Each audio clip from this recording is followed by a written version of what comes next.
আজকের ভিডিওটা যারা রুটি বানান তাদের জন্য কাজে লাগতে পারে। অনেকেই আমাকে জিজ্ঞাসা করেন আমি কিভাবে আটা মাখি, তাই ভাবলাম আজকে শুরু থেকে শেষ পর্যন্ত যেভাবে করি সেভাবে একটু দেখাই। সঙ্গে রুটির জন্য একটা বাঁধাকপিও নিয়েছিলাম কেটে, কারণ আজকে রুটির সাথে খাবার ছিল বাঁধাকপি আর টমেটো দিয়ে একটা সবজি। আসসালামু আলাইকুম প্রিয় আপুরা আমার, কেমন আছেন সবাই? কাছে দূরে দেশ অথবা প্রবাস যে যেখান থেকে আমার ভিডিওটা দেখছেন, আশা করি আল্লাহর রহমতে আপনারা সবাই ভালো আছেন। আমিও আলহামদুলিল্লাহ আপনাদের দোয়ায় ভালো আছি। চলুন তাহলে এবার মূল ভিডিওতে চলে যাই। প্রথমে আমি পানি ফুটিয়ে নিচ্ছি। এখন এর মধ্যে একটু তেল দিয়ে দিব। তেল দেওয়াতে কি হয় যে রুটিটা একদম নরম হয়। এভাবে রুটি বানায় আপনারা দেখবেন একদম রুটি 3-4 দিন পর্যন্ত যদি ফ্রিজেও রাখা হয় এই রুটি খাওয়া যায়।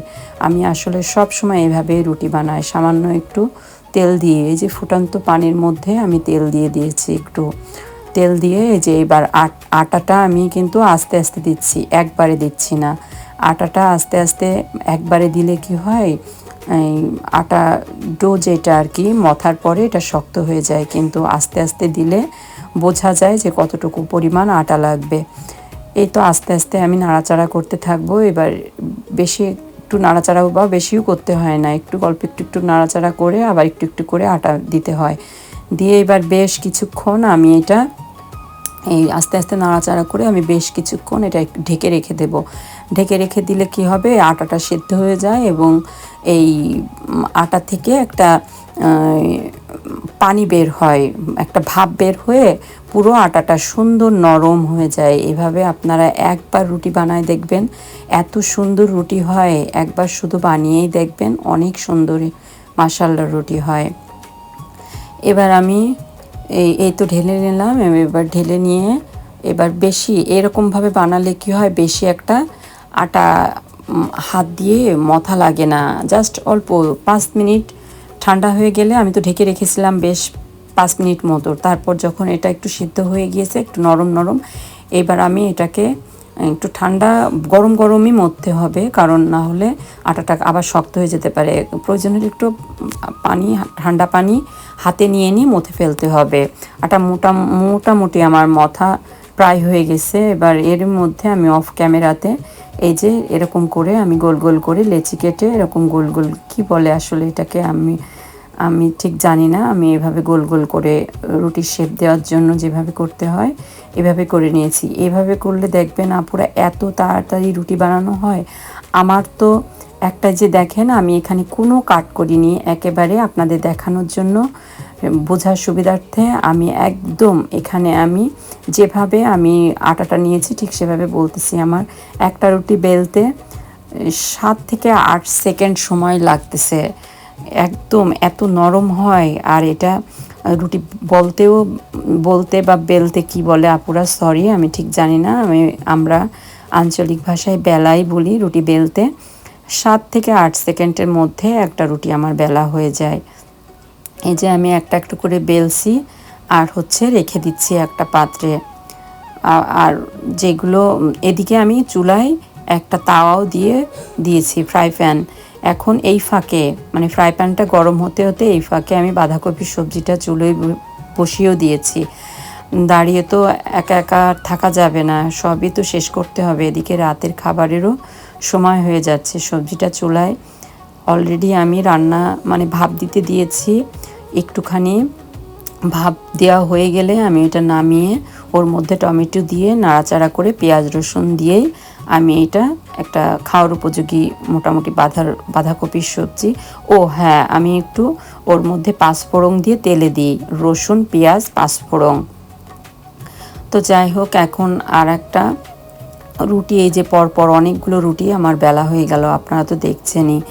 আমার অবশ্য রুটি বেলতে খুব বেশি সময় আগে থেকেও লাগতো না, আর এখনও লাগে না। এভাবে একদিন প্লিজ আপুরা করে দেখেন, আপনাদের অনেক ভালো লাগবে। এভাবে যারা রুটি বানাতে পারেন না তারাও একটু নরম করে রুটি বানানোর ট্রিক্স হচ্ছে যে রুটিটা যখন রুটি মথতে হবে তখন একদম এই করে একদম নরম করে মথতে হবে, তাহলে খুব সুন্দর মানে যখন আটা দিতে হবে, আপনারা তো দেখেছেনই আমি কিভাবে আটাটা দিয়েছি। একবারে পুরা পানির মধ্যে আটা ঢেলে দেওয়া যাবে না, অল্প অল্প করে আটা দিতে হবে এবং একটু নরম থাকা অবস্থায় ঢেকে রাখতে হবে, তাহলে আটাটা ফুলে একদম সুন্দরভাবে সেট হয়ে যাবে। এই তো যাই হোক, আমার রুটি বানানো আলহামদুলিল্লাহ শেষও হয়ে গেল। একটা কাজ শেষ না হতে আর একটা কাজ এসে হাজির হয়। এই রুটি বানানো, এর মধ্যে তাওয়া গরম হতে হতে আমি এই যে মরিচগুলো এনে রেখেছিলাম, এগুলো একটু বোটা ছাড়িয়ে বক্সে করে রেখে দিচ্ছি। আসলে জাপানে মরিচের, বিশেষ করে কাঁচা সবজি, আমরা যে টাইপের সবজি খাই এই সবজির অনেক অভাব। আর মরিচ তো এখানে বিরিয়ানির চেয়েও মনে হয় যে দাম বেশি, বা আমাদের কাছে বিরিয়ানির থেকেও মরিচের মূল্য বেশি আমরা, কারণ এখানে তো শীত প্রধান দেশ। এই গরমের 2 মাসে একটু হালকা পাতলা মরিচ পাওয়া যায়। আমি সাধারণত যখন যেটুকু পাই, যেভাবে পাই, যেদিনই পাই আমি মরিচ কিনে এনে এভাবে বক্সে করে রেখে অল্প অল্প করে একটা বক্সে রাখি। যখন অনেক বেশি হয়ে যায় তারপর আমি এটাকে ফ্রিজে তুলে রেখে সারা বছরই খাই আলহামদুলিল্লাহ। যাই হোক, আমার রুটি বানানো শেষ হয়ে গেল, টুকটাক হাতের কাজ শেষ হয়ে গেল। এইদিকে এই যে সবজিটাও আমি চাপিয়ে দিয়েছি, তার একটু ভিডিও ক্লিপ নিচ্ছি। ও আচ্ছা, এবার রুটির কাছে আসি।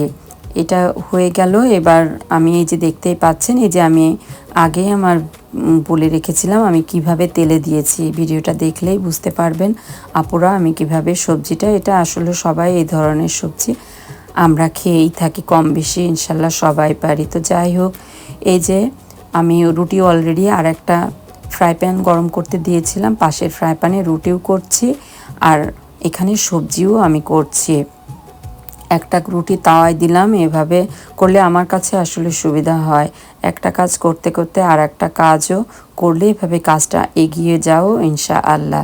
দেখতে দেখতে কয়েকটা রুটি হয়ে গেল, সবজিটাও এখন অনেকটাও হয়ে এসেছে, মানে বেশিক্ষণ টাইম লাগবে না। সবজিটা একেবারে নেড়ে চেড়ে এভাবে বেশিক্ষণ রান্না করা লাগবে না, 5 মিনিটের মধ্যেই সবজিটা হয়ে যায়। শুধু রুটি আর একটা সহজ বাঁধাকপির সবজি অনেক সময় এরকম সাধারণ রান্নায় অনেক ভালো লাগে। তো যাই হোক, প্রিয় আপুরা আমার, এখনও যারা আমার এই ছোট্ট চ্যানেলটা সাবস্ক্রাইব করেনি, প্লিজ আমার চ্যানেলটা সাবস্ক্রাইব করে আমার এই ছোট্ট পরিবারের একজন সদস্য হয়ে যাবেন। আর প্লিজ একটা কমেন্ট করবেন, আপনার একটা ছোট্ট কমেন্ট, একটা শেয়ার আমার জন্য অনেক বড় অনুপ্রেরণা এবং সাহস। এতে করে আপনাদের জন্য আমি নতুন নতুন ভিডিও আনার সাহস পাই আলহামদুলিল্লাহ। অবশ্যই আমাকে এভাবে আপনারা সাপোর্ট দিয়ে যাবেন। তো যাই হোক, আমি একেবারে আমার ভিডিওর শেষ পর্যায়ে এসে গিয়েছি। এতক্ষণ যারা আমার সাথে ছিলেন আপনাদেরকে অনেক অনেক ধন্যবাদ। আবার নতুন একটা ভিডিও দেখার আমন্ত্রণ জানিয়ে এখানে বিদায় নিচ্ছি। সেই পর্যন্ত সবাই ভালো থাকবেন, আমার জন্য আমার পরিবারের জন্য দোয়া করবেন, নিজের প্রতি এবং নিজের পরিবারের প্রতি খেয়াল রাখবেন। আল্লাহ হাফেজ। আসসালামু আলাইকুম ওয়া রাহমাতুল্লাহ।